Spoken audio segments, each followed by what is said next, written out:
What's up, everybody? Wolf from Walmart. We're back. We're back, baby, again. Not a bad fish right there, guys. Oh, no.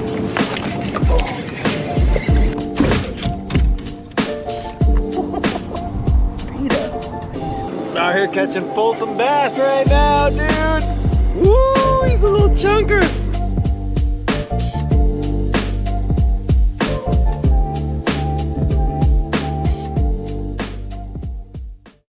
What up, what up, what up, what up, everybody? Tis I, Dave Erke, the host of the Whole Angler podcast, bringing to you yet another episode.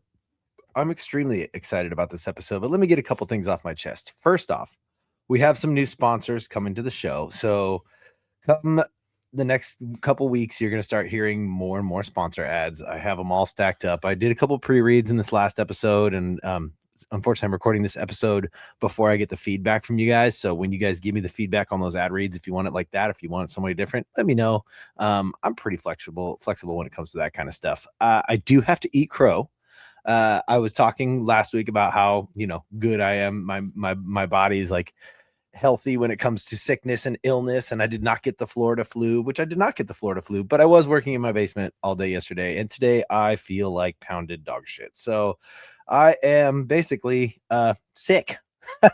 So take that, Dave, for talking about how you don't get sick. I am now sick. I do need to set this one up, though. What's up, everybody? This ad read is long overdue. This is another one, but this is for Kayak City, dude. Thank you guys for supporting me so long. Eric and Scott are still over there with Adam and Byron pushing out kayaks left and right. I'm talking, we got all the big adventure, Bonafide, Native, New Canoe. They got Old Town. Ooh, they got the new Old Towns. Oh my gosh, go by and check out that PDL 120 Pro or that EPDL. Super solid. Now, if you're not getting stuck in kayak fishing like I am, like I love fishing out of my kayak. If you just want to wreck kayak, you want to go out there, they got tons of wilderness systems, eddy lines, you name it, they got it. It's over at 7812 Auburn Boulevard, right there in Citrus Heights, California. If you guys are from Southern California, call ahead. They can put something aside for you. And don't forget, if you stop by and you heard this, tell them I sent you. Those are my boys. That's the fam. We be doing it big here in Cali. Enjoy. Yep. And I'd also like to thank Element. You guys are keeping me alive today. Or without Element, I would probably be, this episode probably wouldn't happen. If you guys are interested in Element, it's 4 letters, LMNT. It's an electrolytes packet. You put in 16 to 32 ounces of water. It will snap you into shape. Now, mind you, the shape that I'm in today is about half of what I normally am, but at least I'm here, and I am excited to do this episode. This episode is like 4 tries in the making at this point, or 5 tries. I have I've lost how many times we've tried to make this episode happen, but I'm super excited to have this episode happen. So without further ado, I bring to you Sir Byron Velvick. Sir. What up, Dave? How's it going, man? Good. We made it. We finally did it. We're here. It's happening for real. It's happening. Oh God. Oh my gosh, dude. So we had some bumps today too, even though we've been trying to record this episode, everybody, for I don't know what, 3 weeks now, trying to figure it out. It has been a labor of love, dude. It's been a labor of love, and it's just roadblock after roadblock, and I'm like, let's just get it knocked out. I'm glad you had the day to do it, so thank you for making a day. Yeah, and thanks for being patient with me about it too, because I was like, oh man, like I'm not bailing today. I'm not bailing. I'm pulling through. We're doing this. I'm not bailing either. I'm like, I got so many excuses. I am so procrastinator Monday right now. I have got like every excuse in the book not to do it. And I'm like, no, we're doing this. We got to get this, put it away, and then we'll feel like we've accomplished something on this Monday. Right. Well, you accomplished a lot yesterday, right? Like we were talking, you were doing a lot of computer work yesterday and labeling. Would you like to talk about that at all real quick? Oh God, Byrons Bunker, the eBay site, man, I think I'll be putting up another 40 or 50 items the next couple of days, but this just getting rid of my old tackle. And it's cool because I'm finding a home for it. People are like, discontinued, haven't seen it in a long time. And I'm just blowing it out. Like postage rates went up now. So I just do free shipping and put a price tag of like opening bids, $10 on everything, and let the market bear what's going to happen. But it's really cool it's like the world's greatest garage sale. And for 7 to 10 days, I just love watching the auctions. The crappy part, Dave, is the labeling and the shipping and the tedious work after your 40, 50, 60, 70 items sell. And then you got to do 40, 50, 60, 70 packages. God, that's hard. No thanks, especially at home. For me, like when I'm at home, I don't want to do work. You know what I'm saying? So, Yeah, oh, that's so tough. But dude, it's so hard. I'm It's so hard. excited you're doing it. I got some stuff off there. I was really excited about it. The link will be in the bio, guys, for Byron's Bunker as well. It'll be in the Instagram bio and in the episode bio. So if you guys are interested to go check out Byron's Bunker, it's pretty dope. I mean, hey, I got a black spirit off you that I didn't think I couldn't find that color anywhere. So I was like, oh my gosh. All right, I'm grabbing this because Oliver and I introduced me to black spirit 2 years ago or something like that. I've got a few different, and I really like the way they fish. I was looking for something a little bit more realistic other than ghost white or, black. And Yeah. so, oh yeah. So Yeah, I'm glad you found that, and you did it while I was live streaming. So you were crazy supporting Byron's Bunker. And then other people are like, how do we find it? And I go, just Google Byron's Bunker eBay, it'll pop up. But then you're like, dude, I supported the channel and bought it. And you didn't even do the bidding process. You went right to the buy it now and said, I'm just going to buy it. I don't want to get into the bidding war. So you scooped it before anybody else had a chance. oh, absolutely. First off, it was a black spirit. I had to get it. Second off, like, truth be told, I've been outbid on your site a few times now. So I'm like, okay, no, I don't have to bid somebody. I'm not battling. I'm taking the sniper biddings. I've heard the sniper bidding's pretty competitive where somebody thinks they're going to win it. And then somebody has an app called sniper bidding where they come in and they said, man, I had the high bid right up to the last second. And then 2 other people bid above me after the auction was over. I don't know how that works, but there's some eBay people that are pretty aggressive with old vintage fishing tackle. Yeah, they're dangerous. So I was like, all right, I'm not losing again. Like this ain't happening. I'm glad you didn't. Thanks for the support, Dave. Thanks, buddy. Yeah, I mean, like my biggest thing, and I've talked about this, and I will continue to talk about this, is like we are all here together. Kayaks, big boats, it don't matter. Bank guys, we all like bass fishing. We all like fishing and fans of fishing, and we're fans of each other. And like the only way to support another brand or another person is to vote with your dollars. You have to vote. I vote this person has the best this, or I vote this guy is my friend. Let me support. This is how we do it. Like I come from skateboarding, which everybody asks for a free handout. I've learned in fishing, everybody wants a free handout. The first thing I do if I want to support somebody, I don't ask them for free stuff. I go buy their stuff. I'm like, let me support you. I know this is your endeavor. This is what you're trying to do. Let me help you do that. And I don't ask to pay less.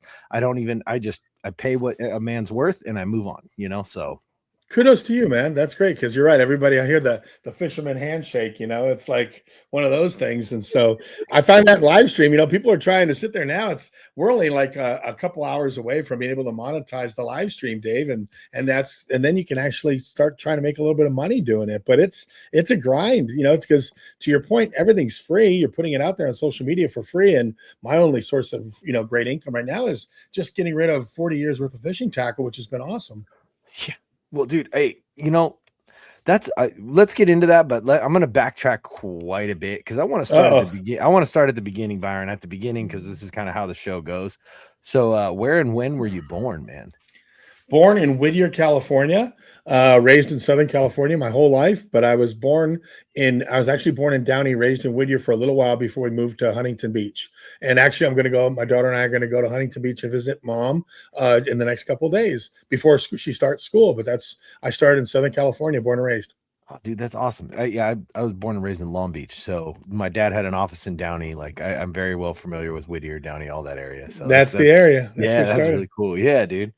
So, okay, born down there, were you just immediately into fishing? Like 2 parents or 1 parent, single parent household? How'd that go? Mom and dad were together, and I was into fishing big time. I guess the funny thing is when they did The Bachelor, they point out this thing. They said, your mom sent pictures, and all the way back to when you're in diapers, there's either you're standing in front of the albacore that your dad caught in the trunk of his car, or you're holding a rod, a little rod. You're just this little bitty thing, and you're holding a rod up, and you got a little fishing hat backwards. And then one of my little things was a pedal, one of those old pedal, old pedal toys that you would drive around on before big wheels. And it was shaped like a boat. So I had a metal boat pedal toy that I would pedal around in. And they just said, dude, everything about your young childhood, all the way back to your baby pictures, has fishing in it. So my mom and dad took me fishing all the way up until they got divorced when I was like 9 or 10. Oh, wow, dude. So, okay. Yeah, do you have brothers and sisters, or are you a single kid? 1 sister. How about you? I got a sister. I got a younger sister. Yeah, she's sister. Awesome. When I say younger sister, she's younger than me, but I think she's buffer than me at this point. I just seen her benching. I just seen her benching like a couple 100 pounds the other day. I was like, oh my gosh, all right, I gotta start working out. This is terrible. But yeah. So was your sister into fishing too, or was it just she never got into fishing. In fact, if anything, she started when for a while there, she was really into PETA. So she was kind of against me fishing because she felt as though I psychologically harmed the fish when I put them in a live well and took them to the weigh-in. So we are at odds with each other. We're not like this. We're kind of, ever since the beginning, it's always been this. So yeah, my PETA loving sister had no passion for my fishing. Dude, that's awesome.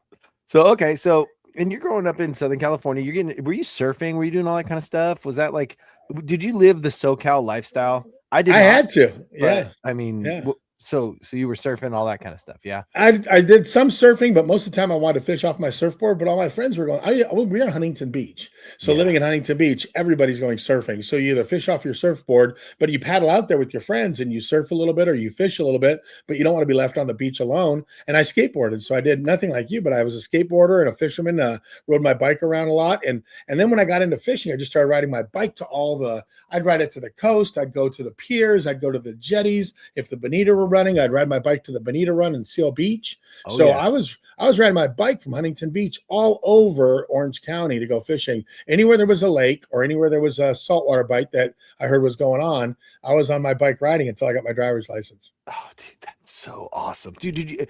So I saw videos recently of the wedge. It was like going off super hard. Like the metal posts were actually out of the ground. I was like, oh my gosh, like that's gnarly. Yeah, that was nuts. That was crazy. That big surf. Did you ever try ray fishing in the wedge? Like I heard it was really good for ray fishing. I did ray fishing out of Seal Beach jetties. The Seal Beach jetties were ray fishing. There used to be the Jolly Roger restaurant there, and we would park our cars at the little seaside village they had, walk out on the jetty and fish for rays, bonita, and everything we could hook at the warm water discharge of the Long Beach power plants. Yep. I was gonna say right at the discharge, dude. Yeah, right at the discharge. Yep. We used to go out to those jetties and like do little, like you go far enough out and you deep in the rocks, you could make a little fire and you'd sit out there and like, we were kids. We would like drink, we would share a Mickey's or something like that, nighttime, nighttime, sneaking out of the house, being kids, Dude, did you ever experience the rats? Because that place is infested with rats. That jetty. And they would crawl on you. If you would fall asleep out there at night fishing, the rats would crawl on your legs and stuff. Dude, they'd steal your bait. Big rats. They're big. And I was telling my wife, like, she's like, oh yeah, because we live in Northern California now, and like right now we got this huge cockroach boom or whatever. And I'm like, I grew up in a port town, which is like basically we had roaches, but rats were the big thing, and they were like the size of a house cat. Like they're big, nasty rats. Big, nasty, mean rats.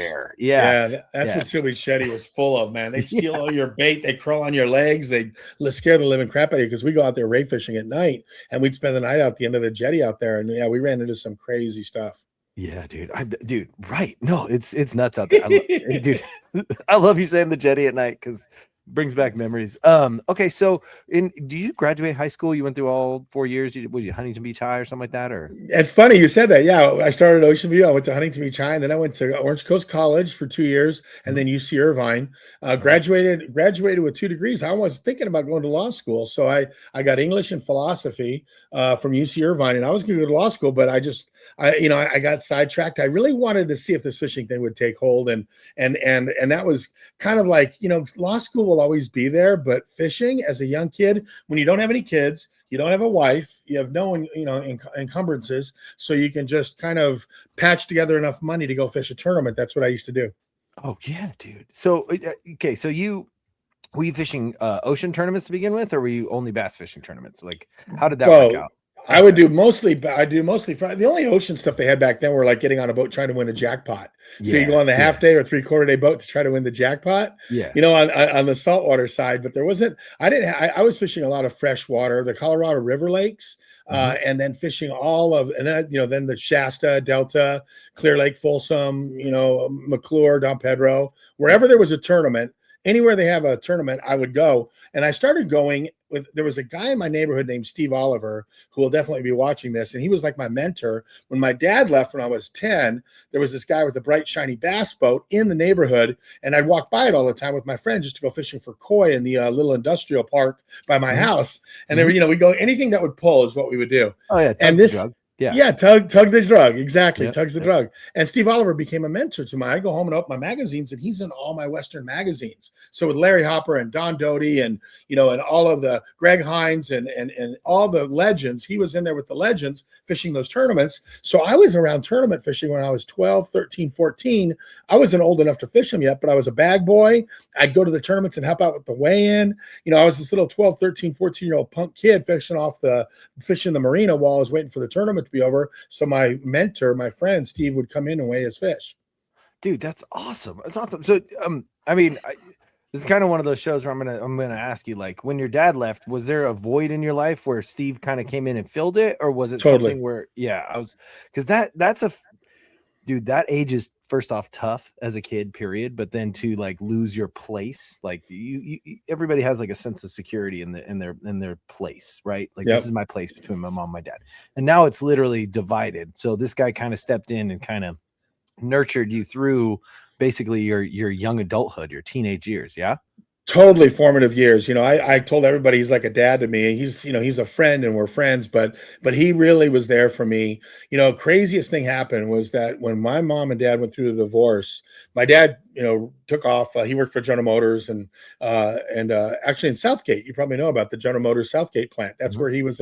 So he was working there, and he left us for his secretary. It's such a cliche for the 70s. It's just like that, me thing, and to hell with your kids and to hell with everything else. And so his happiness was with his secretary at General Motors. And I remember my mom told me that my dad went on a fishing trip. And for 2 weeks, I was saying, when's dad coming home from that fishing trip? And then finally she broke down crying. So that's where the DNA of fishing is really weirdly embedded in me, because like when I was in college, I was taking psychology. And of course the psychologist's like, well, you love fishing because that's the last thing you remember about your dad. And, you're going on these fishing trips to try to find your dad. I'm like, whoa, you're getting weird on me, typical community college psychologist thinking he's going to figure you out. But my dad did go on a fishing trip and didn't come home more, so to speak. So at 9, 10, 11, man, I was just fishing all the time. And then I meet Steve Oliver, who's like a mentor to me. And this guy, wow. I mean, he put up with me and my friend going in the boat with him all the time. And we go to all these tournaments, and you can imagine these know-it-all little 13-year-olds, Dave? Oh no, yeah. Little know-it-all cocky 13-year-olds.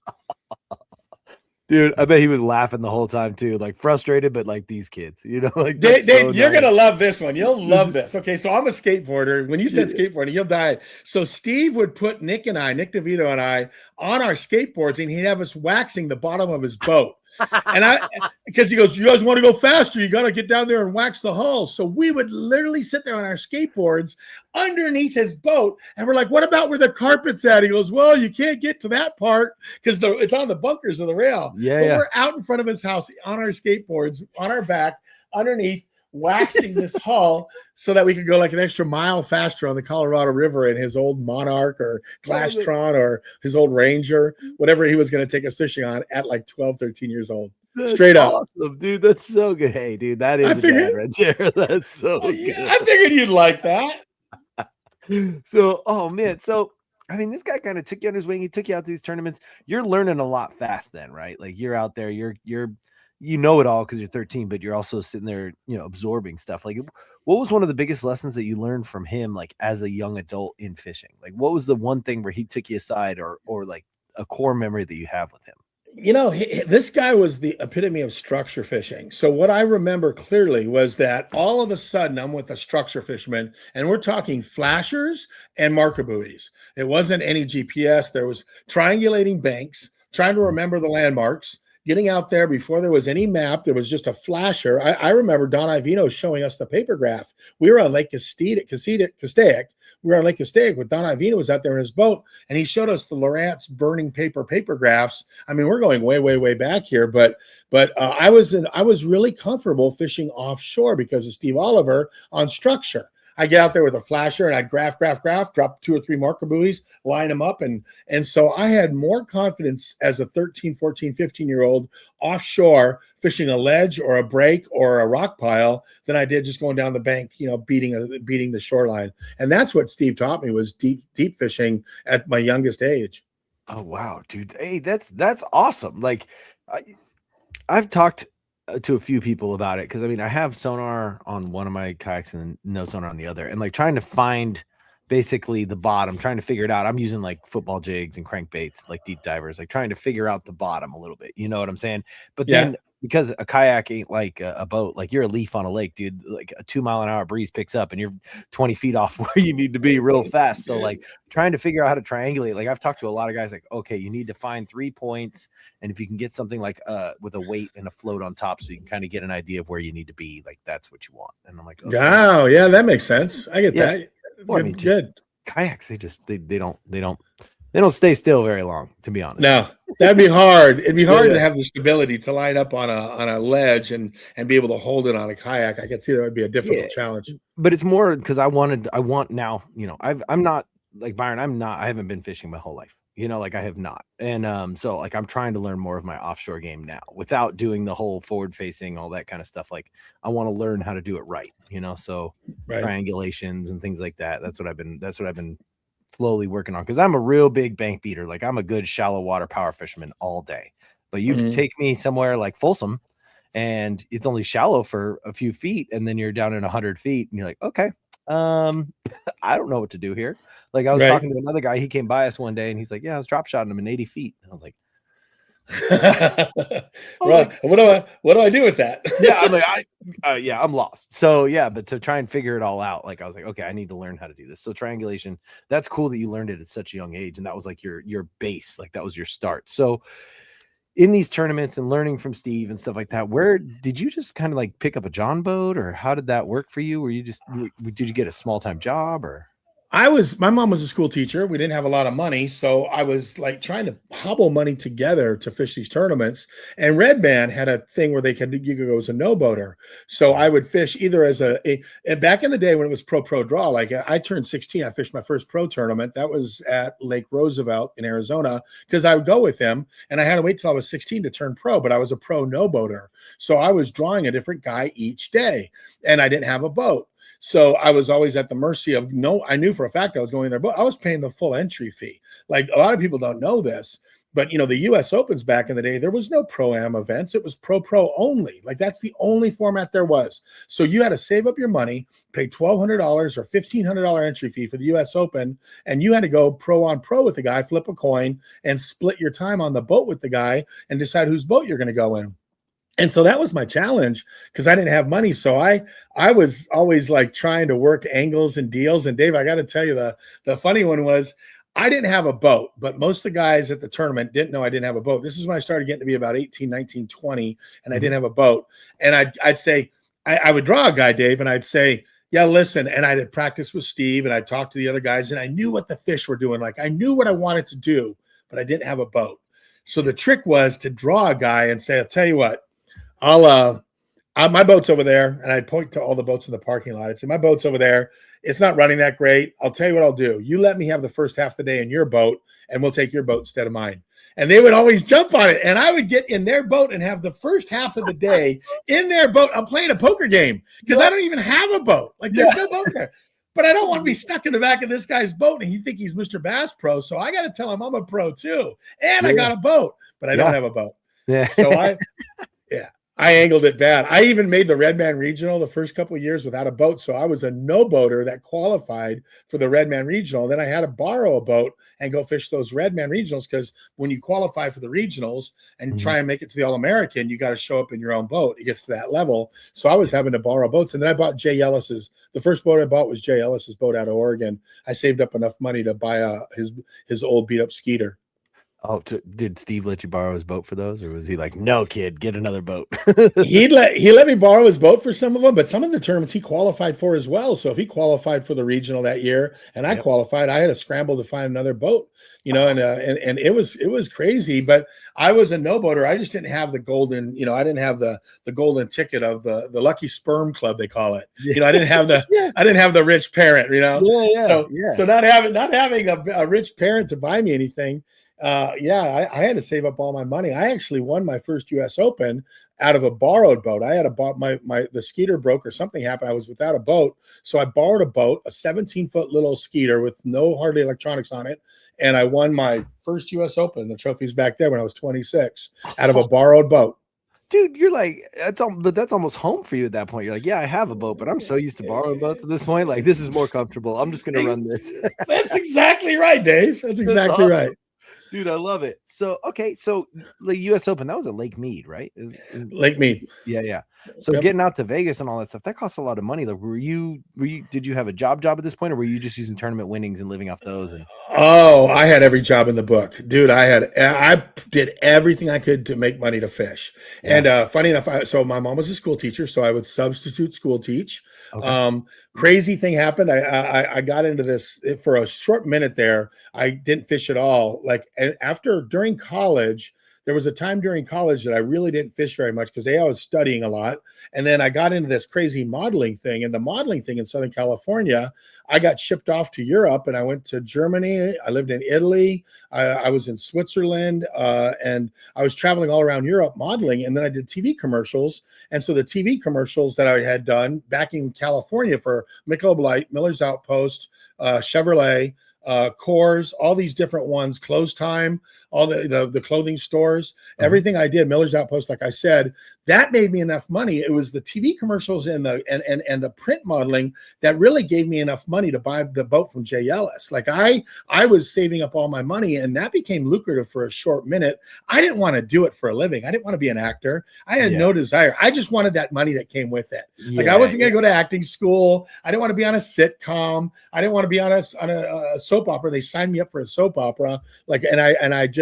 I just went fishing all the time, and my agent hated me because I would be fishing. I'd miss every single audition. As long as I had money, I was fishing. So my agent goes, your priorities are all screwed up. And I thought I had my priorities pretty right. So I got rid of the agencies and I went fishing. But and I ended up, you probably have heard about it, but I went golf balling. The last job I had was picking up golf balls. Yeah. So the golf balling, dude, that was so crazy lucrative. Picking up golf balls to fish. Yeah, dude, you're digging through ponds and stuff. I've heard that story on a few shows where you're just like, I was out there in the middle of the night with waiters just digging out golf balls and selling wetsuit. Full wetsuit, dude. You put on a full wetsuit so you can float. You're floating around lake and you're picking up golf balls, dude. And you have the trick was to have somebody that would pay them by the pound, buy them by the pound.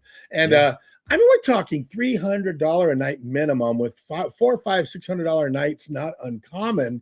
And if you really hit a home run, like in Vegas or some of those golf courses out there, you get $1,000 a night picking up golf balls. I mean, it's daylight to dark, but you could do $800 to $1,000 a night picking up golf balls out of ponds when you could reach them without putting your head underwater, no scuba outfits, just feeling around, picking up damn balls everywhere you go. Oh, that's a turtle. Did you ever find anything that you didn't want to find down there?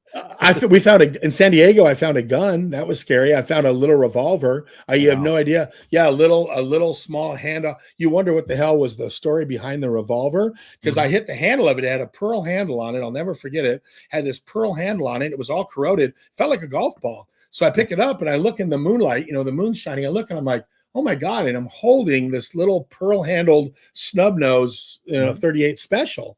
Yeah. And I found a lot of golf clubs because golfers throw their clubs in the water. Oh yeah. I found so much crazy stuff, and I got bit by every animal in the world out there. And coyotes would chase you across the golf course. You got these balls on your back, all these balls on your back, and you're walking humped over, and the coyotes are following you, trying to figure out if you're on your last leg or something. They're trying to figure out if they can eat you, and you just get out of here. You turn around and you shoo away, and all these curious coyotes are tracking you. Thank God they weren't wolves; they would have attacked me. Oh, absolutely, yeah. No, that's so funny though. But golf balling, dude. Who knew? I was like, I just imagine you creeping with a big bag of golf balls, and it's just this little trail of coyotes. It was It's true. so funny. And Dave, that was the best last job I had before I went full-time fishing. And by saying that, now it's my early 20s leading up to winning the US Open. I would go to every lake in that Shasta, Oroville, out to Arizona, to Pleasant or San Carlos, and I would literally golf my way home. So after the tournament, I'd have my Astrovan with my boat, but then I'd stop and I'd hit golf courses in Fresno or up in San Francisco area or Las Vegas or Phoenix. And I would come home with like 5, 10, 15, 20,000 balls, sell them to Chuck in Costa Mesa, California, and he would just give you the money for them. And I could easily support my fishing career until I made enough just to fish by golf balling. That's More than awesome. modeling, more than anything else. There was nothing as lucrative and as flexible as golf balling. But that's awesome. I mean, okay, first off, I can imagine the modeling agency probably paid for you to fly to Europe. So there's no way, like that and stuff. So That was cool. What was Europe like? Like, how was that experience going? I mean, I'm sure you had like a regimented schedule, but did you get a chance I to hated it. wander around or anything? No, that's the thing. You're there to work, and the agency flies you out there, and you're there to work. And we lived in Milan. I started in Hamburg and Munich, and then we ended up. The agency gets you over to Milan because you're just trying to get all the tear sheets. And I mean, we called it Viet Milan. I mean, that was the nickname for it, was Viet Milan, and it was because it was just like you were on a tour, and all you did is work for the agency, and it was mafia owned. I mean, that was Italian mafia. So they got 50% of whatever you did. You were there living like a squalor. 3 of you in a pension, bathroom down the hall. The girls make all the money. The modeling girls are the ones going out to fancy dinners, and all these guys are dating them and courting them, and they're making all this money. And guy modeling just sucks. And so I was taking the free time to get away if I could. But when I went to Paris, I never saw the Eiffel Tower. I never saw anything. I went to Paris just to work. I got to my pension. I went in the subway. I'd get out at an audition. I'd leave and go to another go-sees. We call them go-see. But you go go-see, go-see, go-see, go-see, go-sees. And you didn't go to the cafes, and you didn't drink cappuccino by the Eiffel Tower. I mean, to be in Paris and not see a damn landmark the whole time I was in Paris, it was just work, work, work, work, work. And it was like that almost everywhere I went until I went on vacation to Yugoslavia. Like, I finally got sick and tired of it. I had a Eurail pass, and I took the train all the way up to Italy, all the way up through to the northern Italy to Venice. I went to Venice, Italy, and then Switzerland, and then came down into Yugoslavia, and then I got to enjoy a vacation in Yugoslavia. But the funny part was, Dave, I'm not making much money when I'm getting all these tear sheets. I'm getting all the credentials you need to come back to the United States and be a successful model. But I had already done these TV commercials, and it was the TV commercials that were making all my money because they give you residuals. So my mom, 1988, Heartbeat of America, Chevrolet. My mom's, it was 88. She's like, your commercial keeps running. You're in Italy, and I keep seeing your commercial on television, which means there's a lot of money waiting for me at the agency when I get home. And there was. That paid the bills. I was gonna say, every time it gets played, man, you get a little bit, there every time. If you're a principal, that was it. That's for the younger audience. That's how advertising was done back in the day. You got paid per. So if you heard it there used to be this thing called the radio, and if you heard somebody say a certain thing over and over again, every time they said that product, they were getting paid by that product. Yes. And then on TV, every time you saw an ad, whoever was in that ad was getting paid, because they used to have TV programs where you couldn't just watch a full season. You had to watch for 5 to 10 minutes, and then they would do 3 minutes of ads, and then 5 to 10 minutes, and then 3 minutes of ads. And in those 3 minutes, if you saw an ad pop up more than once, that person was really getting paid. So that's how advertising and paying marketing was done back in the day. I say that because I do have some young listeners. So guys, so for the young listeners, there was back in the day, to Dave's point, there was a Juicy Fruit, double mint gum Juicy Fruit commercial. Yeah. And my buddy was the one that picked up the hat. These two twins, they always had twins because it was a double mint Juicy Fruit gum commercial. Yep. And these two good looking girls are by the pool. My buddy Jason, the hat blows off, and he's the principal dude by the pool that picks up the hat and smiles and gives her back her hat. He made $72,000 picking up that hat on residuals because they played that commercial so much that everybody back in the day remembers the Juicy Fruit commercial. I remember the Double Mint twins, baby. Like, the I was a young twins. man at that time. I remember the Double Mint twins. So mine was this. It's cool because I tell people, well, I did this, all these commercials I did. There was this one for Chevrolet, Heartbeat of America, and it had this Out of Africa. Robert Redford did a movie called Out of Africa, and they simulated that. They put us up on top of a cliff in the middle of the desert, like you could only access it by helicopter, and they put the truck up there. They put the whole set up there, and it's a circular column up in the desert that you can't reach any way at all. And then they put us on that cliff, and then they had us in a tent billowing in a Nehru collar, and I looked like kind of a young Robert Redford look, going holding the girl. And so everybody remembers that Heartbeat of America Chevrolet commercial, and that was my most lucrative one, but that bought me my boat and supported my fishing career. That's what springboarded me able to get my first boat. And after that, I gave up modeling and went golf balling. So I had a very storied young life in order to make it as a fisherman. Okay, wait a second. So when did that ad air? Because 88. Okay, so yes, so you are responsible for why I thought people could get on top of those columns in the desert. I would tell my dad all the time, like, no, they do it on TV. I've seen it, because I was like, I want to go up there. Yes, a column. You know the column, right? Yeah. I'm like, no, I want to go up there. Like, there are people that drive cars up there. And my dad's like, no, they don't. I'm like, no, they do. I saw it on TV. That's TV. That's not real life. And I'm like, whatever. They helicopter. They put that Chevy S10 truck up there on a helicopter. They helicoptered all of us up there. Yes. So it was really cool. That was a really cool time. I wasn't into the Hollywood scene and the modeling, and that's why it was so much easier just to pick up golf balls, because I was like, I don't want to. Asian expects too much of you, and they don't want you fishing. There would be a tournament, one of the U.S. Opens before I won the U.S. Open. I think it was like I was 23 or 24. And I had a commercial callback for a soap opera, and I didn't know this, but it got down to 3 guys in the entire country, 2 in New York and me in L.A. And that soap opera was going to pick one of us to be a principal role on a soap opera. And that was guaranteed 14 weeks at $7,000 per week if they pick you. 14 weeks. I didn't know this till after, but it's guaranteed 14. Even if they kill your character the next day, you get 14 weeks paid $7,000 a week, or whatever that number was. It was in that crazy ballpark of insane money to be a soap opera guy. And so the 2 guys in New York and me, I had gone to like 4 callbacks, and then the U.S. Open's coming up, the 1990 or 1989 U.S. Open, and I'm like, oh man, I gotta go to the U.S. Open. I can't make that thing, so I just didn't go, like not knowing. I just, as a dumbass, I just took up my boat and went to Lake Mead, and so I get back from Lake Mead, Dave, and the agent calls me, and he's hot. He goes, you had a callback for General Hospital, and I'm like, yeah, but there was also the U.S. I'm sorry. I know soap operas. My mom loved them. But do you really? Sorry. Yeah. It was General Hospital. Yeah, it was a character they were developing for General Hospital. And he goes, and you didn't even go. And I go, well, we had the U.S. Open that week. I couldn't really go to the audition because I had to go. He goes, you went fishing? Instead of that, he goes, there was only 3 guys left in the country. You were the last guy in LA they were looking at, and there was 2 guys in New York. He goes, so it went from 100 to 50 to 30 to 20 to 10 to 5 to 3, and it gets down to 3, and I don't even show up. I go fishing. So that was the end of my storied career in TV commercial. That's so awesome.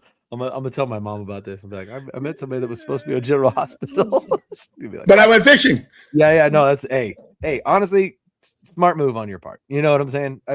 Hindsight, but I would have probably done the same thing. I'm not gonna. Hey, I didn't win it, but I finished 4th in that tournament, so I was coming in all bowed up. I'm like, I actually did really good in that tournament. I think I know which direction I'm going in life, and it's not General Hospital. Yeah, yeah, exactly. Have you seen videos of Lake Mead lately? It's so I'm looking forward to going back. I think my daughter and I are going to fish the Open this year. Dude, that's going to be awesome. She's the youngest girl to ever fish the Open. I just got approved from I got permission for Byron Velvick to enter her first US Open at 15. I think that's pretty awesome.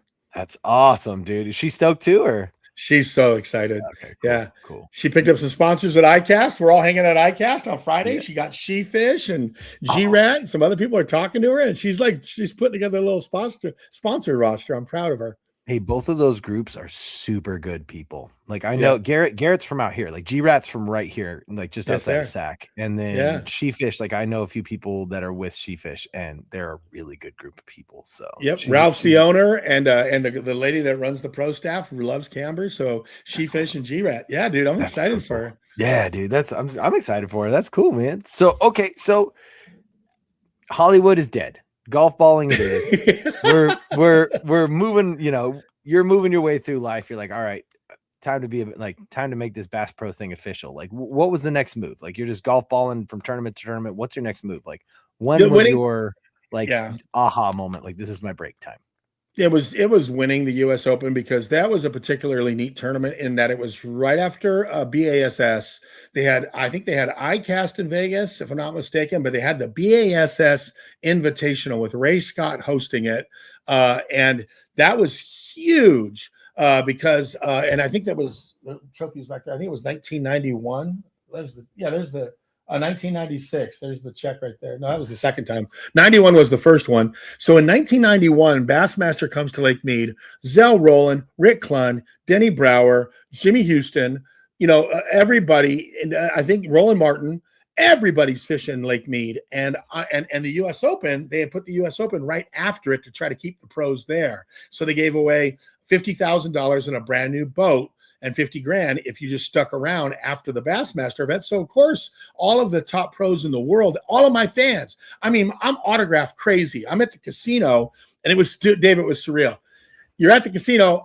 Yeah, you're just playing blackjack or whatever. And they go, Roland Martin, please pick up the courtesy phone. You remember back in the day, the courtesy phone? Yep. Hey, Roland Martin, please pick up a courtesy phone, or Zell Rowland. And for me, that's like they're paging God. Yeah. They're paging God. I go, and I'm like, they just paged Denny Brower and Zell Rowland. I look around, everybody else is just unaffected. I'm like, did you guys just hear that? They're looking for Zell Rowland and Denny Brower in the casino. This is awesome. Like, these are my childhood. I get it. So I'm totally starstruck. Where's the courtesy phone? Where's the courtesy phone? I want to talk to Roland Martin. I want to talk to Zell Rowland, Denny Brower. Hank Parker wasn't fishing at that point, but all these stars are there for my stars in fishing. Yeah. But the U.S. Open's coming up, and it was a springtime tournament.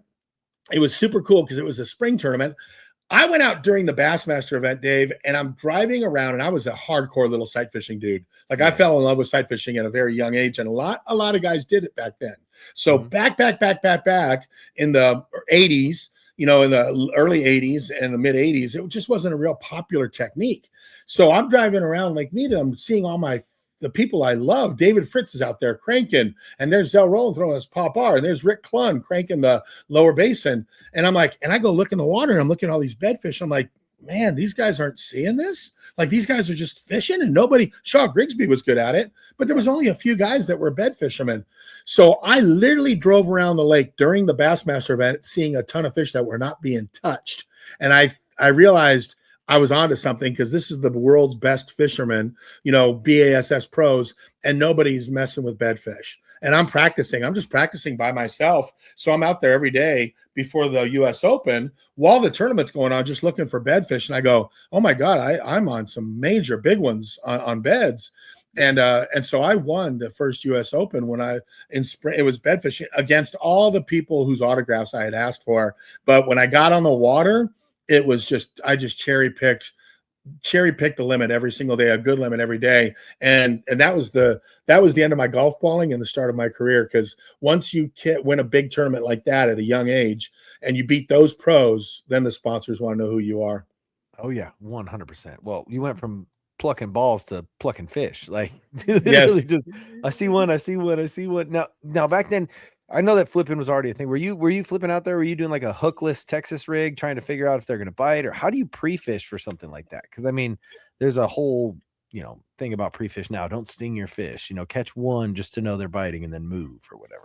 So in the spring, Dave, for bed fishing, you don't even have a rod on the deck for the most part. I might have a rod, but I don't really care how they react, because they change hourly. Their personalities change so fast, and every day is different. And even if I find pairs, what I'm doing is I'm just taking a census. Like, I'm just a census taker. I'm going around looking for the highest quantity of males, and possibly males and females paired together. But Kent Brown used to make a joke because I was the dude in springtime tournaments all up north, and I would just drive around the lake with my hands in my pockets, trolling motor on high, and I never had a rod on the deck. And Kent said everybody wondered, did Velvick lose his keys, or did he drop his rod in the water? Like, it looked like I was looking in the water for something. And Kent joked about it. He said, you were the weird dude in the spring driving around with not even a rod in your hand or a rod on the deck. And that was my MO, because I was a freak about bed fishing.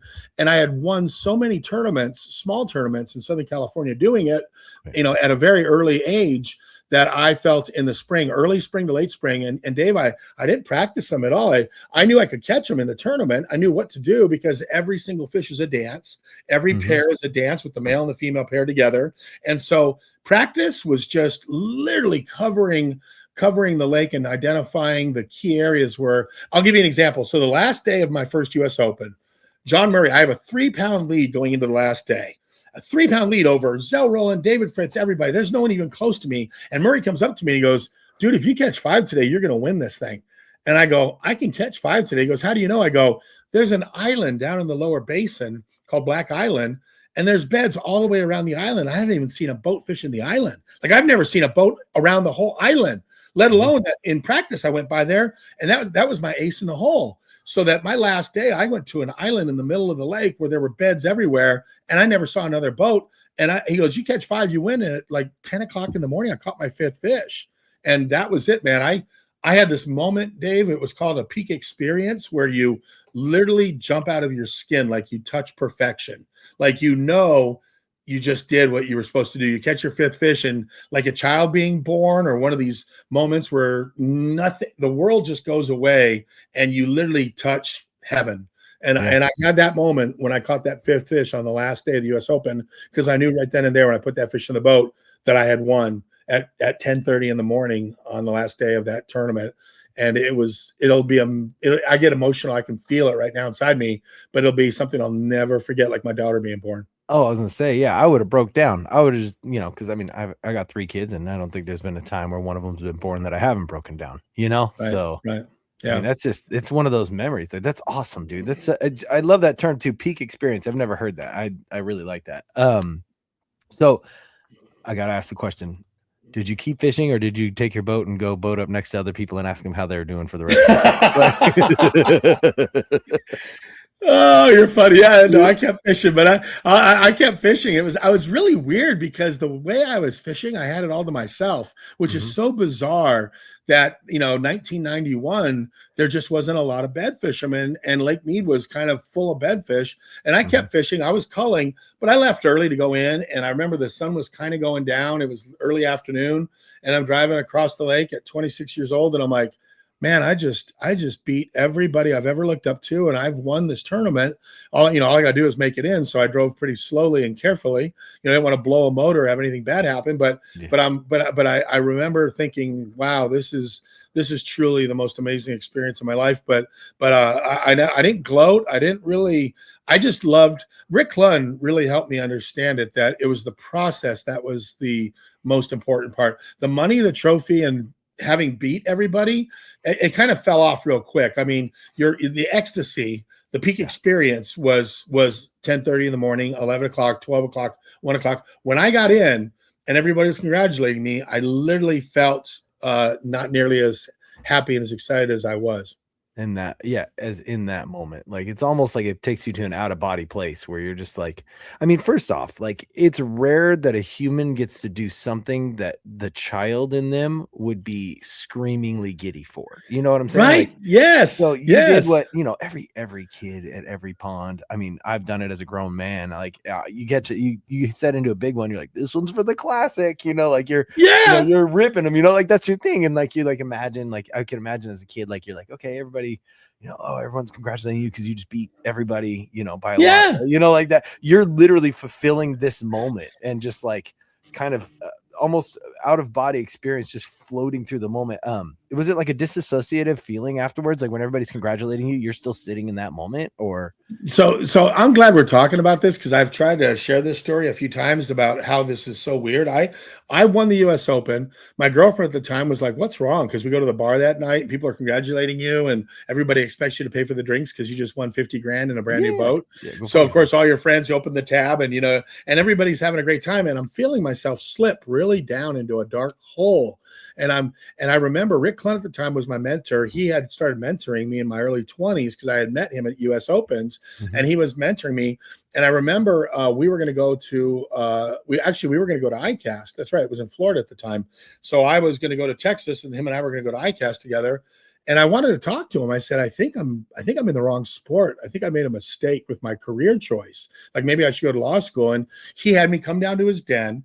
I'll never forget this day. I'm sitting there with Rick Clunn, who at the time is, the world's greatest angler. It's Rick Clunn is the ultimate guy. He's the pinnacle. 4 Bassmaster Classics, or 3 at the time.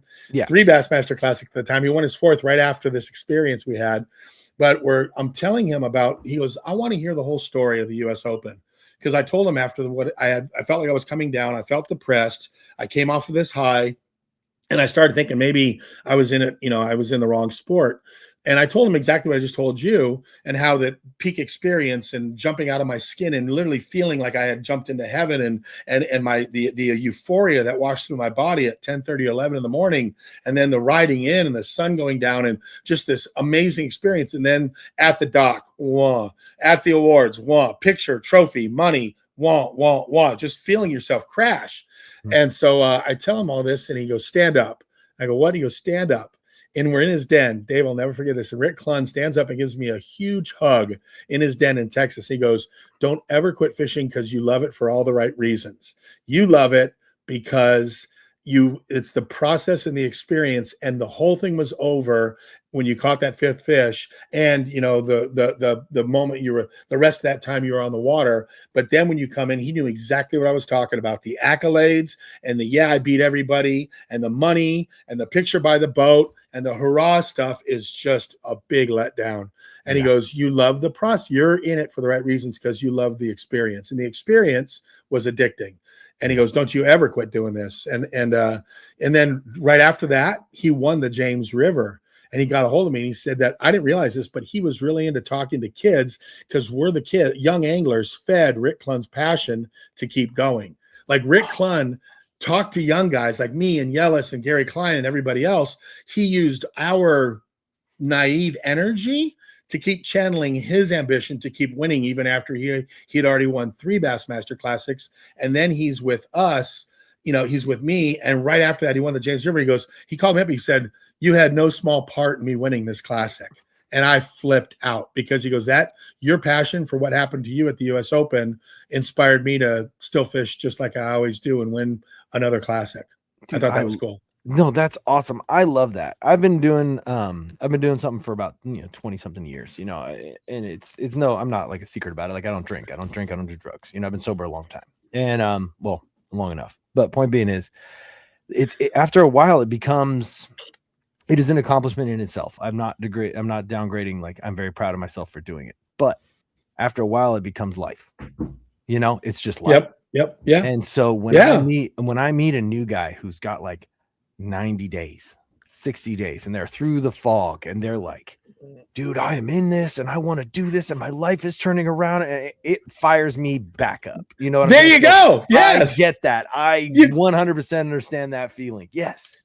Clunn was notorious for this. He really gravitated to young anglers, and he openly would admit it's for the reason that we all get, to your point, all of us accomplished pros, Bassmaster Classics, US Opens, All-Americans, we've all won these tournaments, but Clunn is going out and seeking out the Byron Velvick, who at 26 just won his first US Open in a borrowed boat, sight fishing. Odds are Davy and Goliath, dude, full on Davy and Goliath story here. And I mean, I am just up against the pillars of our industry, and Rick wants to pick my brain about the whole experience. And then he takes that to the James River and wins yet another Bassmaster Classic, channeling the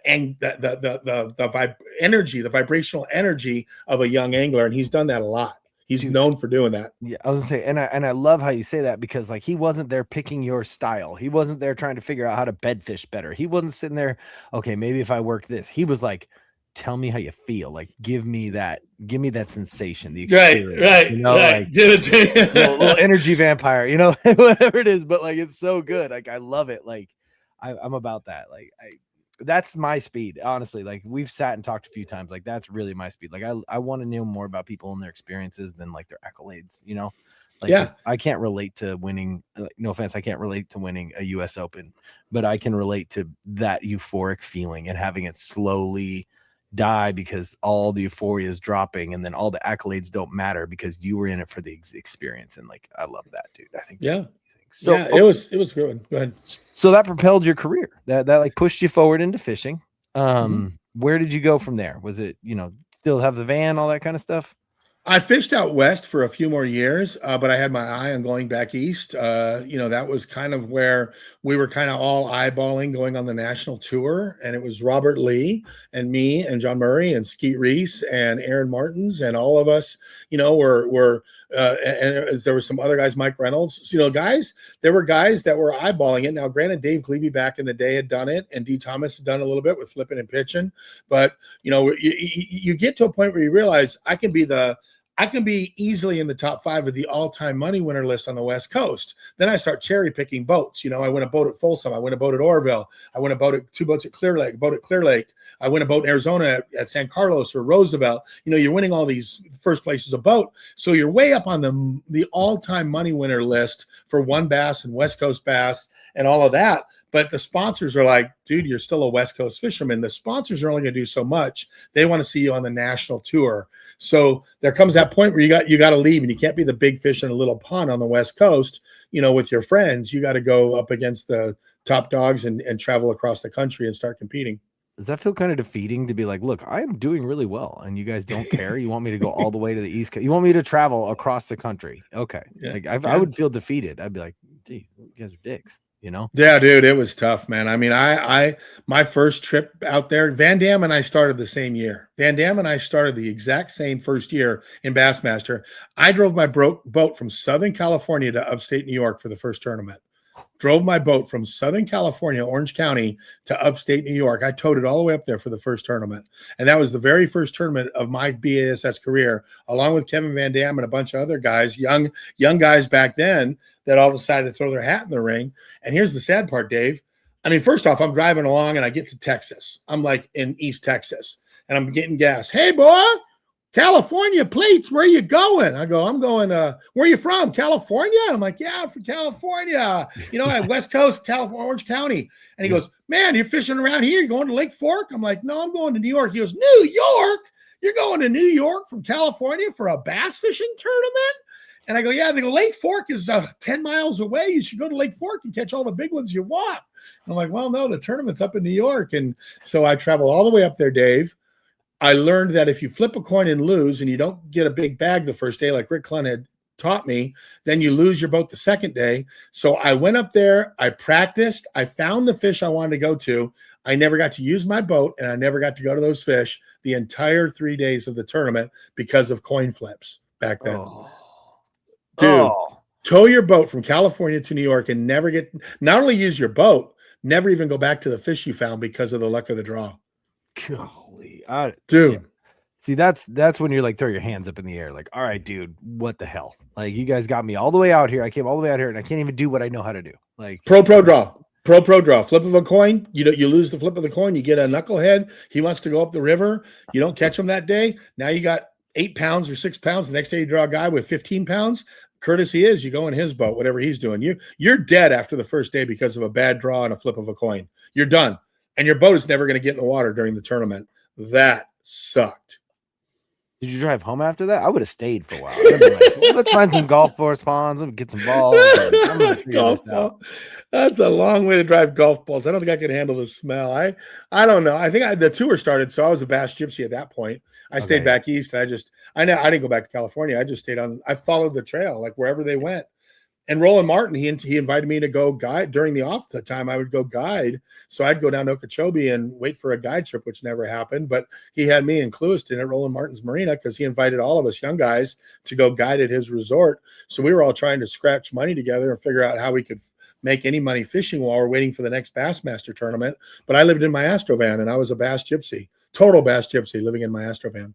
That's awesome. Hey, so opens up a whole thing for me. Like, if I was ever to go on tour, I'm not about like going from one location, one lake to the next lake to the next lake. Like, I'm about like, hey, dude, the world's biggest ball of yarn is like 20 miles down the road. Like, let's go check that thing out. Like, I want to see stuff while I'm out. Did you do that, or were you just kind of roaming reckless, like enjoying your life? Or I did. I wanted to see everything. If there was something cool to see, I wanted to go see it. And I took a lot of back roads. You know, I just, if I saw a way to get somewhere and it was longer to go the back way through Pennsylvania, you know, then I come across Amish I'm towing a boat. My first time ever seeing a Amish buggy, you know, and the Mennonites and all that, you know, was towing a boat through some Amish community. And back then you didn't have a cell phone. You didn't have the internet. You were kind of Lewis and Clarking it, you know, so it was just word of mouth where something was. And around McNally Atlas, you had maps and atlases, you had maps all over your car, but you would look at the map and you'd say, the phone didn't give you the shortest route, you know, to go,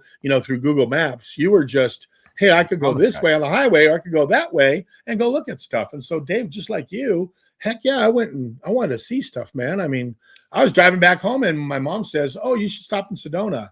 And I'm like, what? She goes, you're going to go right by Sedona in Flagstaff. Why don't you take a couple days and go to Sedona if you're not in a hurry? This is on the phone, you know, payphone, because there's no cell phones back then. Thanks, Mom. So I stopped in Sedona with my boat. I freaking spent 2 or 3 days just tripping out in Sedona in awe of the beauty of it with my boat and truck at the dude. But I mean, it was just, I looked for those, to your point, Dave, I looked for those opportunities. I wanted to experience everything.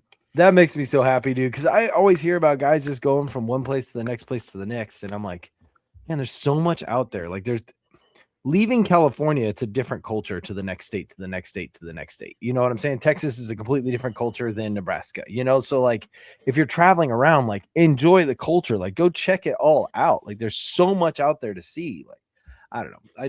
Dude, I mean, we were there in the fall. I never had heard about the fall foliage. I didn't know what fall foliage really was. I'm a surfer from Southern California. I fish the Colorado River. There is no foliage on the Colorado River. There's no foliage in Mojave. There's no Lake Powell and nowhere else.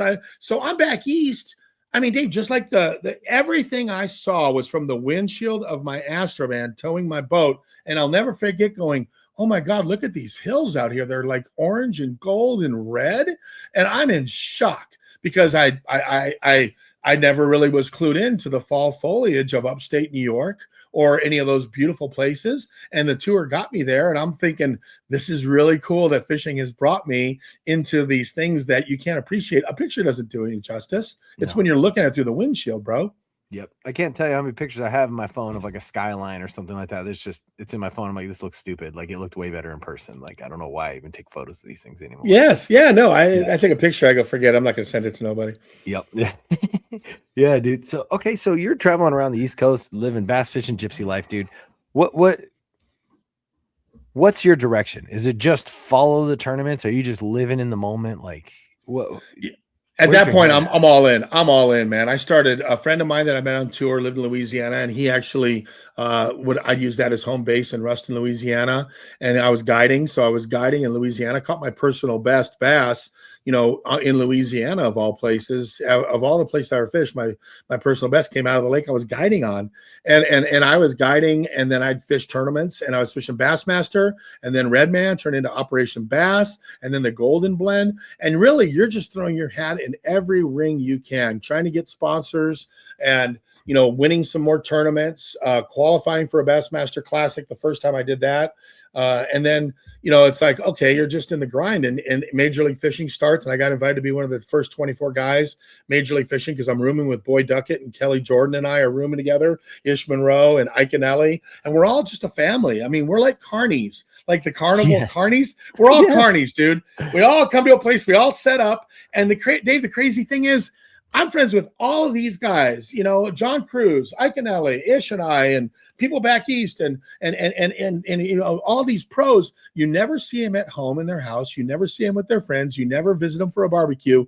Your experience with them 100% is the carnival life. But I never set foot in anybody's house of all of these friends that I can tell you, because our only interactions were on tour together. But we didn't go hang out at the house. Something really weird to have a big friend group around the country, and you only know them when you're together at a tournament. You don't know them at home drinking beer and having grilling steaks in the backyard like your normal friend relationship would be. It didn't exist. Well, that was your grilling steaks and drinking beer. You guys just circled the wagons and grilled steaks and drank beer and went fishing. Like, that's awesome. Yeah. Just never nobody's home. Everybody, we were all gypsies, man. We all lived in different directions. I fully get that. Like, did you ever have questions like, I wonder what they're like at home? Or was it like, it was pretty much like Everybody Yeah. is what they is. Yeah. Yeah, no, you're always amazed because, property values back east. You see Timmy Horton and some of these guys and Gerald Swindle, and they got these huge bass barns, and they got all this acreage, and they got all these places for all their trophies and their boats, and they might have a lake in their backyard that comes up to their patio, and we're living,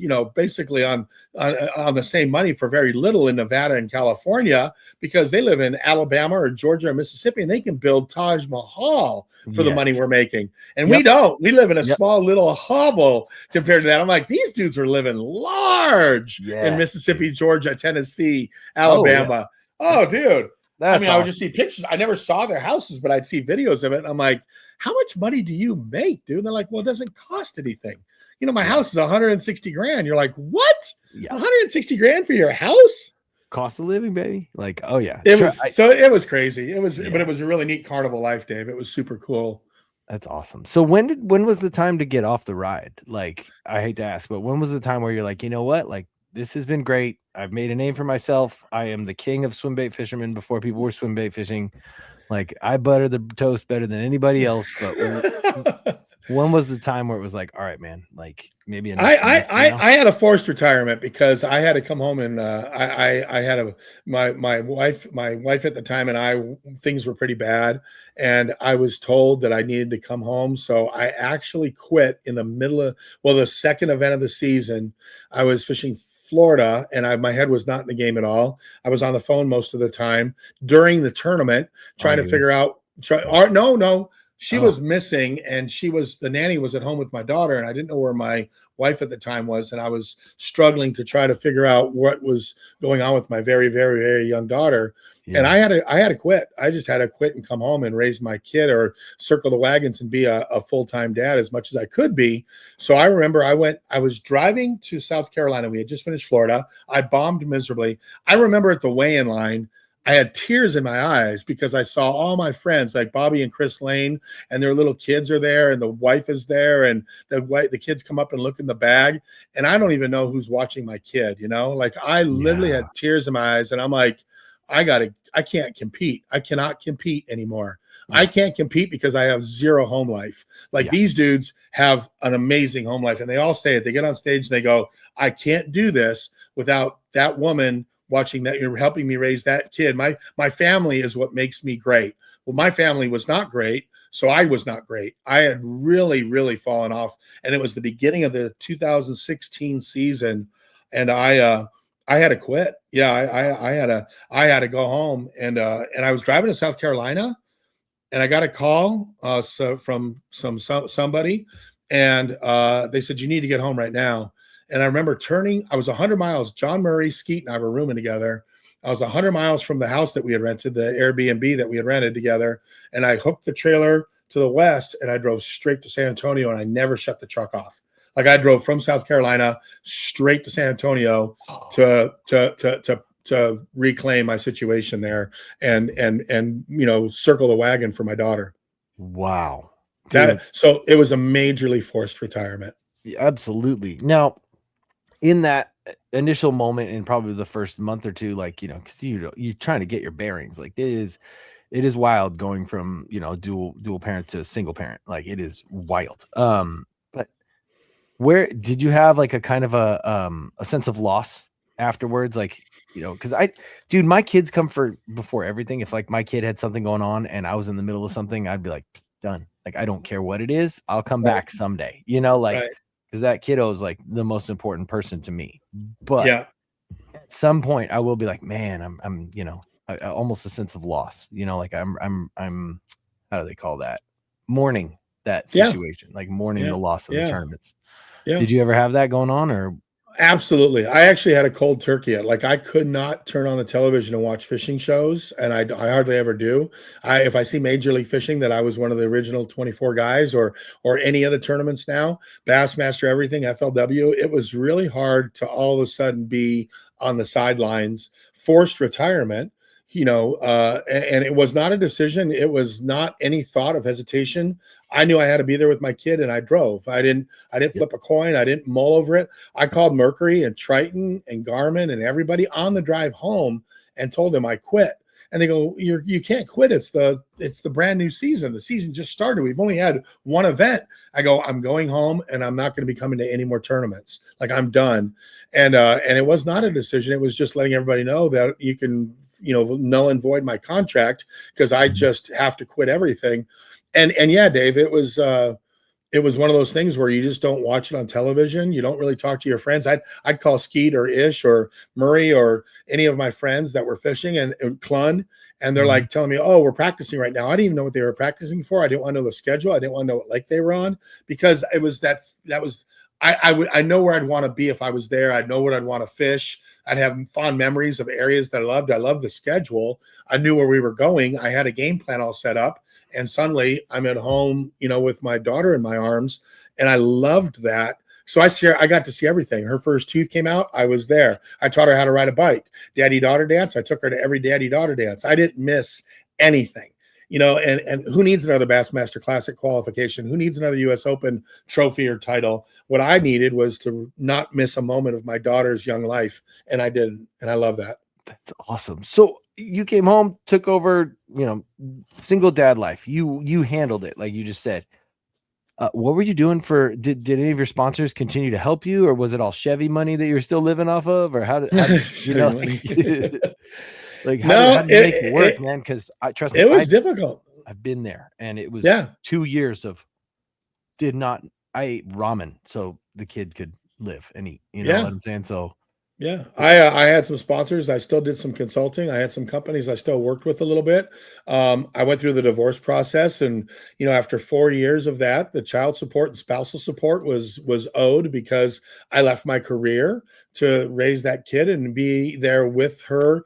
We were co-parenting as much as we both did at times, but I can't get a job working at Bass Pro Shop. I mean, I'm taking this kid to school. I'm picking this up kid from school, and I'm living this life of single dad. And so I did get child support and spousal support, which was wonderful, because as a single dad, and everything else. And it was like, I don't have a skill set to come home and work in San Antonio and make anywhere near the hundreds of thousands of dollars I made from sponsors, winnings, and television. I was doing ESPN, Outdoor Channel, NBC Sports, all my television stuff, all the network shows I did, freshwater and saltwater, that whole world of outdoor programming, right there along with Zona and everybody else, all went bye-bye. And so suddenly I go from $500,000 a year to nothing. And that was where I had to fight, for some support, and then try to hobble money together. And big change in lifestyle for sure. Huge change in lifestyle. Oh yeah, 100%, dude. Like, you went from all to nothing. Like, yeah. So for that kid. Yeah. Hey, dude. It does everything for that kid. You know what I'm saying? Like, and I wouldn't change it. I'd do it again tomorrow. Nothing would change. I would do the exact same thing tomorrow, faced with it. Yeah, trust me. I would be frustrated if my daughter came in here to like, hey, because she likes to jump in the middle of everything. Yeah. But at the same time, like, if it came to this show or my daughter, I'd definitely choose my daughter. You know what I'm saying? She's, my son, any of them. Like, I say my daughter because she's the one who's around me the most. That's like my little buddy. Like, I love that. Yeah, my son's 11. His friends are cooler. The other one's 4 months old. He only likes mom.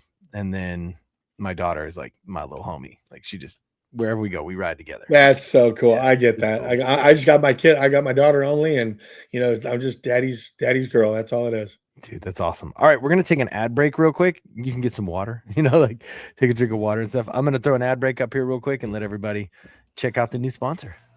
I'm not a salesman.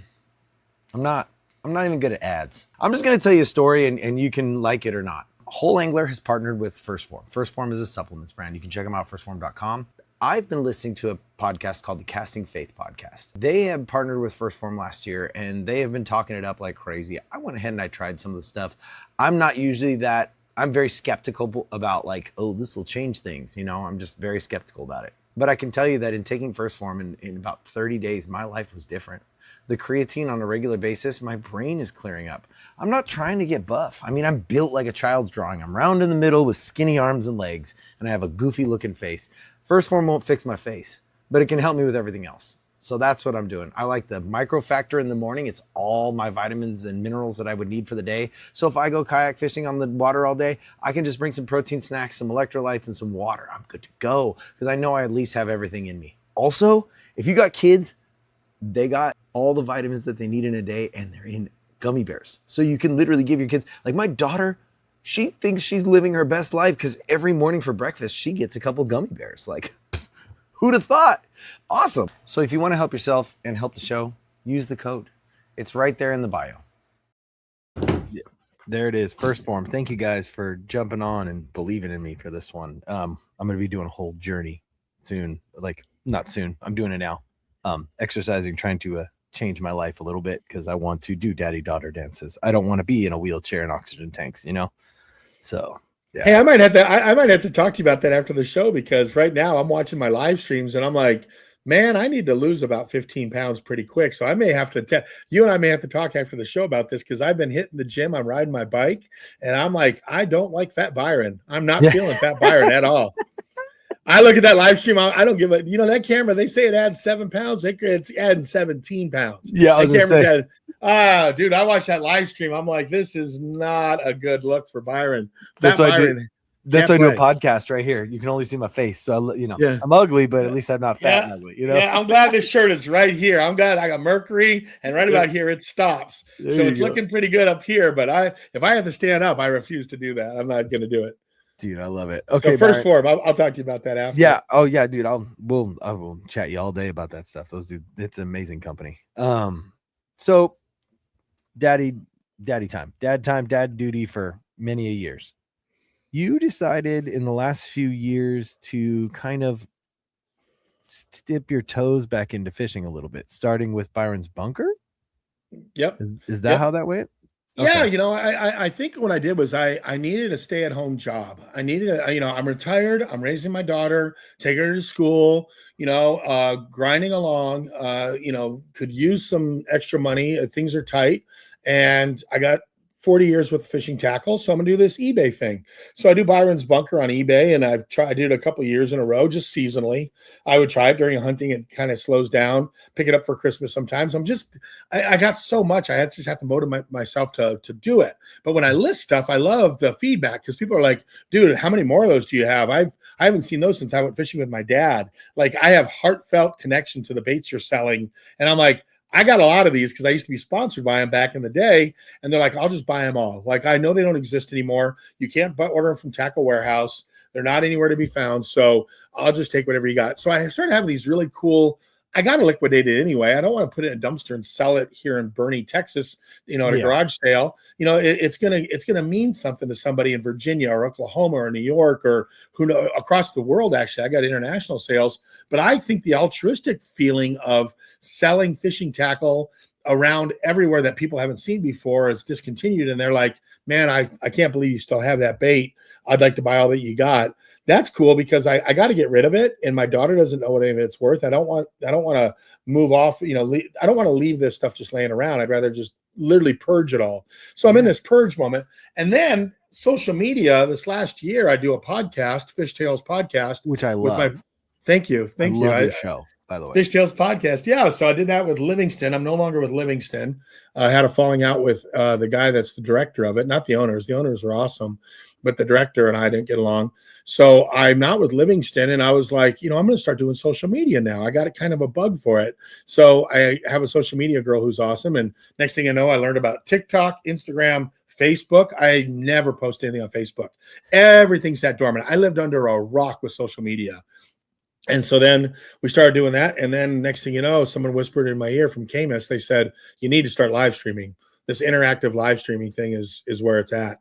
So I got real excited because I found out I could do a TV show through Starlink, and people could watch me and they could talk to me during the show. How cool is it if we can stream across all the platforms? Somehow, eventually, it may make money. It doesn't make any money now, but it's kind of betting the come, because I just got really excited having a bunch of people in the boat with me.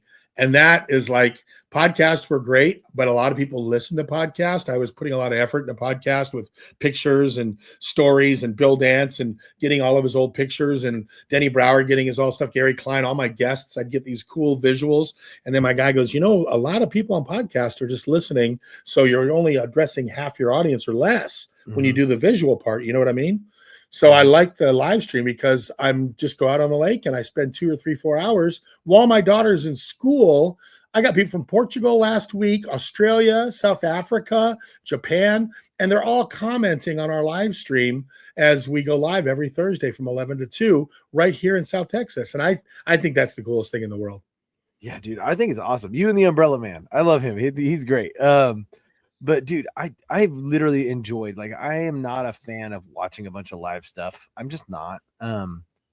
Because after a while it's conversation I can have on a podcast or I can listen to, things like that. But you're actively changing patterns according to guest suggestions. You're like, okay, well, we could do this to try that. And like, you're out there just taking us on a journey, and like, not just taking us, like, we're on that journey with you. So the interaction is so authentic. I love it. Now, mind you, there's a delay because it's Starlink, but it's still, the interaction is 100% authentic, and I applaud you for it. I hope you can start to make some ducats off that, because that is a genius plan. Like, dude, it's so cool. I'm flipping a grass line, I'm flipping those flooded trees, and the guy goes, "Hey, would you mind pitching to that wood off to the left?" And I'm like, "Hey, yeah, Terry 655 from Washington D.C., who's sitting in his computer at his office and says, 'Hey, do me a favor, Byron, start flipping that wood over there.'" I'm like, "Yeah, let's do it, Terry. If I catch him, I'm going to give you mad props." But so I start flipping the wood basically because Terry doesn't. Had a guy a couple shows ago. I'm wacky style Cinco, and I'm emulsifying the ends. I'm explaining how the salt comes out. Guy goes, "Georgia, Lake Lanier." He goes, "Here at Lake Lanier, we dip those tips in chartreuse on that wacky style." I go, "Yeah, I got chartreuse." So I dip it, throw it out there, catch one. I'm like, "Hey, man." And so this guy in his office in Georgia is like, "Dude, I just helped Byron catch a fish on his live stream."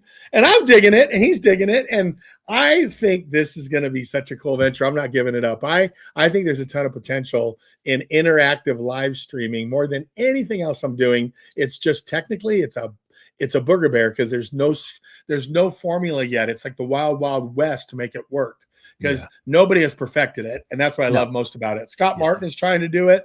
I'm doing it. Jordan, what's his name? Jordan Lee. Jordan Lee. Kyle Patrick.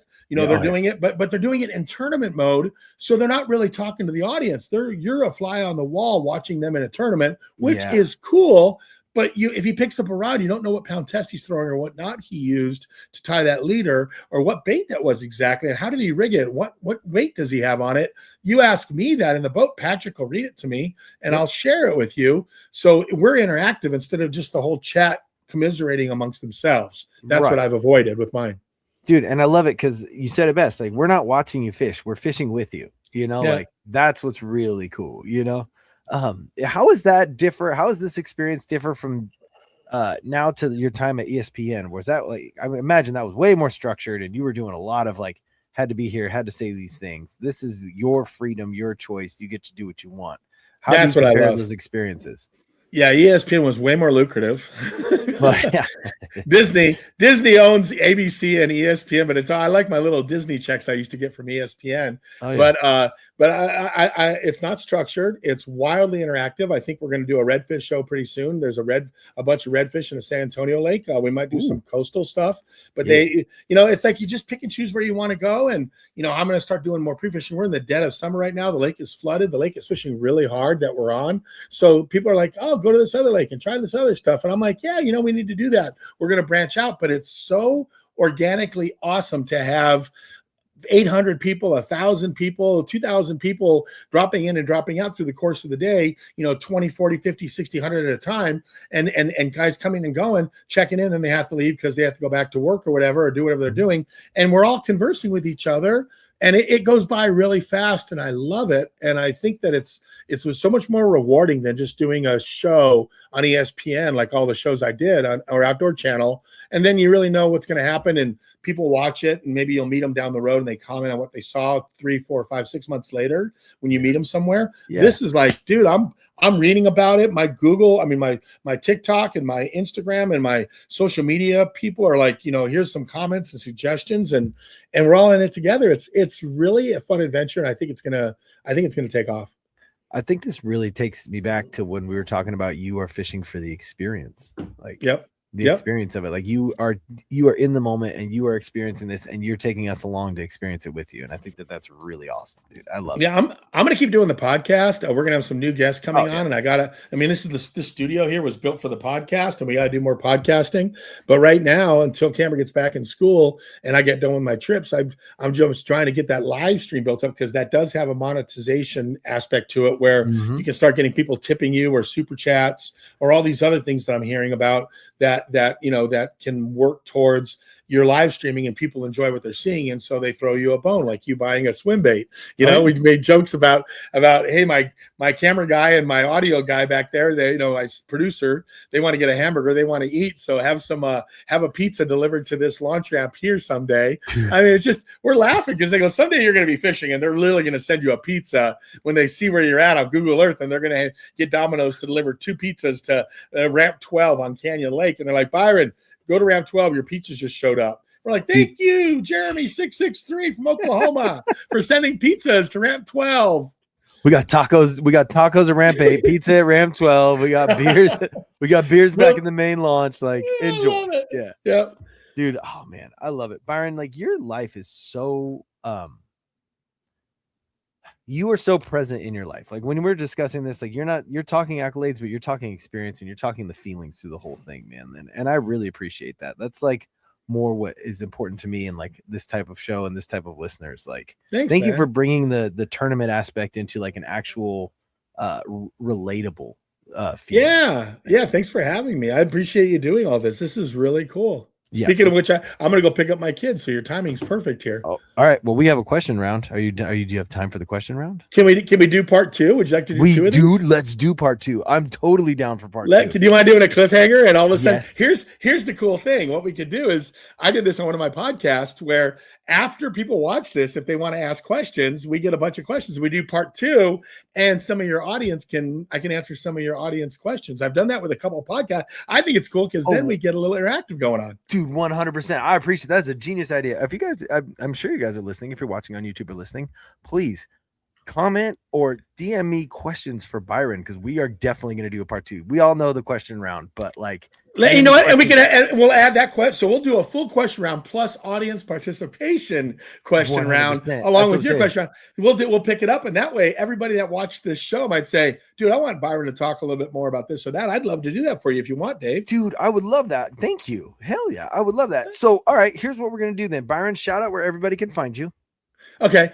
If anybody wants to watch the show, the YouTube channel is REEL, Real Byron Velvick YouTube channel. If you don't mind, subscribe, because those subscribers help the algorithm of eventually being worth something. So I had to get my mom to subscribe, and she was convinced it was going to cost her money. And I go, Mom, I swear, you don't have to give me your credit card. I know the word subscribe scares a lot of older people. It scared me back in the day, because I thought, I don't want to subscribe to a channel because I don't want to pay $6 a month to anybody for something I'm not going to watch. So it doesn't cost a dime, but subscribing to Real Byron Velvick YouTube channel, and then it's just Real Byron Velvick TikTok, Instagram, and then Facebook is just Byron Velvick. And and then Fishtails is also on our YouTube channel, and we're kind of have everything on our own. Ever since I left Livingston, I had to open up my own YouTube channel to have a place to re-air all my previous shows and also do the live shows. So everything is Fishtails. It's right there, Fishtails live stream, Fishtails H2O. I don't think I put that in there, but Fishtails H2O live stream. Yeah, it's just, dude, it's easy to find it if you just go to the YouTube channel, and that's what I need you to do, Dave. I'm also going to be linking it in the description of the show, both on the podcast and on the YouTube. So if you guys are having a hard time finding it, just look for it in the bio. It will be there. So Byron, I'm going to leave everybody at cliffhanger. Hammer time. Cliffhammer time. Dude, yes. All right. Yeah, let's do a follow-up show. Any questions anybody has? I'd love questions and answers. Oh, dude. Oh, I'm so into this. This is going to be so fun. All right, dude, I'm going to let you go. I'm going to put you in the green room. I'm going to throw my little pause. and there's no one place, and there's no babies for a few days.